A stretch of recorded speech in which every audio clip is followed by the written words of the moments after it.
नमस्कार बच्चों।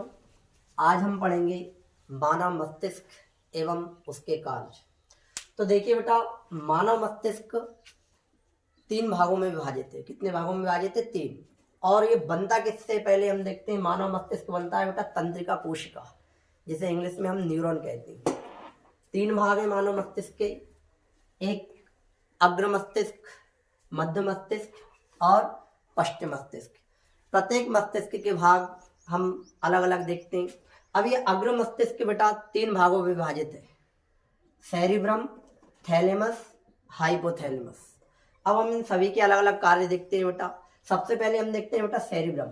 सेरिब्रम जो है टोटल मस्तिष्क का लगभग 66% होता है। पूरे मस्तिष्क का लगभग कितना होता है बेटा? ये 66%, सबसे ज्यादा। और ये किस चीज को कंट्रोल करता है? मेमोरी और जिज्ञासा।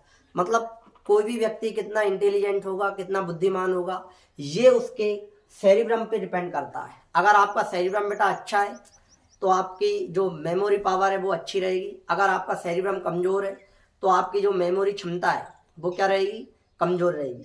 इसलिए बेटा सेरिब्रम सबसे ज्यादा जरूरी है मस्तिष्क में, और स्पेशली स्टूडेंटों के लिए। अगर आपका सेरिब्रम अच्छा है तो आपकी स्मृति बहुत अच्छी होगी। इसके बाद आता है बेटा हमारा थैलेमस। थैलेमस क्या करता है? ये हमें बेटा बाहरी ठंडा गर्म बताता है ना। जैसे बाहर से कोई भी क्रियाएं हम करते हैं, किसी ने मान लो आपको धक्का दिया या किसी ने आपको पीछे से मारा, तो इस चीज की जानकारी हमारे मस्तिष्क तक कौन पहुंचाता है बेटा? थैलेमस। कौन पहुंचाता है? थैलेमस। इसके बाद आता है बेटा हाइपोथैलेमस। ये हमारे पूरे ब्रेन का सबसे महत्वपूर्ण अंग होता है बेटा हाइपोथैलेमस। क्योंकि देखिए ये क्या करता है? आंतरिक ठंडा गर्म इसको कंट्रोल करता है बेटा। ये आंतरिक, अंदर का आंतरिक, ये किसे नियंत्रित रखता है बेटा? आंतरिक। मतलब हाइपोथैलेमस क्या करता है? अगर आपको जैसे अंदर का जो हमारे शरीर का टेम्परेचर है उसे नियंत्रित रखता है, ठीक है। अंदर से हमारा शरीर गर्म है तो ये जानकारी हमें कौन देगा? हाइपोथैलेमस।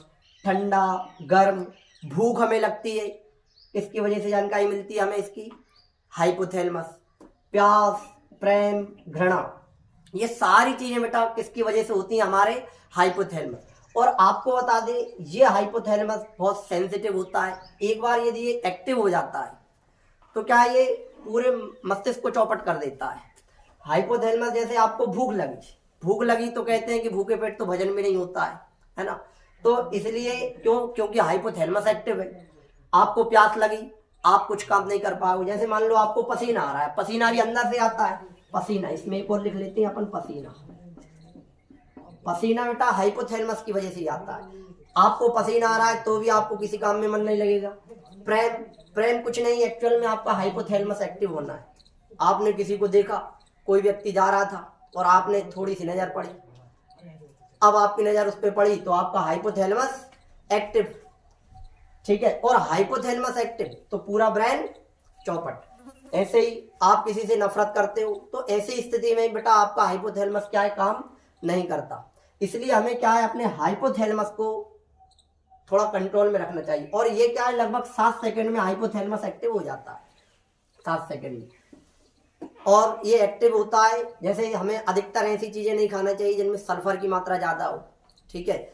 इसीलिए हमारे जो ऋषि मुनि है बेटा वो लहसुन प्याज नहीं खाते थे, क्योंकि इनमें सल्फर की मात्रा ज्यादा होती है। और इन्हें खाने से क्या होता है? हाइपोथैलेमस जल्दी एक्टिव हो जाता है। और हाइपोथैलेमस एक्टिव हो जाता है तो फिर ऋषि मुनि क्या है, उनके सामने अगर कोई आया तो वो भी फिर अपन नॉर्मल लोगों की तरह व्यवहार करने लगते हैं।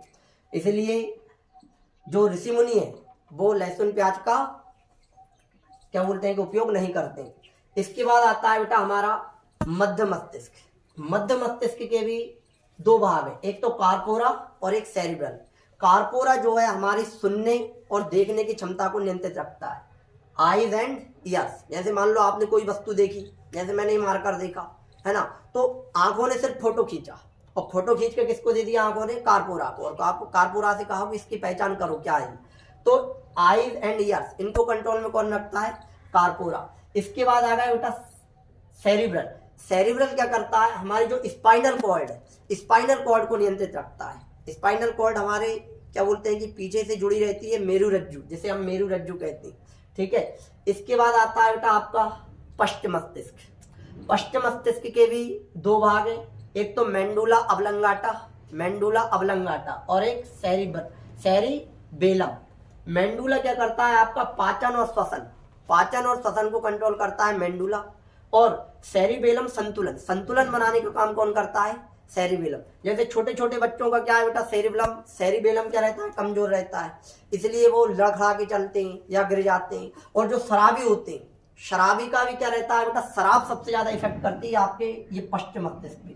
और पश्च मस्तिष्क के किस भाग पे? सेरिबेलम पे, क्योंकि शराब पीने से क्या होता है, सेरिबेलम आपका कमजोर हो जाता है। और ऐसी स्थिति में आपने देखा होगा बेटा, शराबी का अपने आप पे नियंत्रण नहीं रहता, वो ऐसे लड़खड़ा के चलता है, हाँ मैं ही कमिश्नर, है ना। और पता चला थोड़ी देर बाद कमिश्नर साहब नाली में पड़े, है ना। तो इसलिए क्या है बेटा, शराब और शराबी को आप कितना ही मारिए, है ना। क्यों? क्योंकि शराबी का क्या बोलते हैं, शराबी को आप मारोगे तो उसको पता ही नहीं चलेगा, सुबह पता चलेगा जब उसकी शराब उतर जाए। क्यों? क्योंकि बेटा उस टाइम तो उसका सेरिबेलम काम नहीं कर रहा होता है। ठीक है, चलिए। तो मस्तिष्क के कितने भाग हैं? 3, अग्र मस्तिष्क, मध्य मस्तिष्क, पश्च मस्तिष्क। सबसे मेन क्या है बेटा आपका हाइपोथैलेमस, प्रेम, घृणा, नफरत, भूख, प्यास। ठीक है, इन सब से कंट्रोल करने का काम कौन करेगा? आपका हाइपोथैलेमस।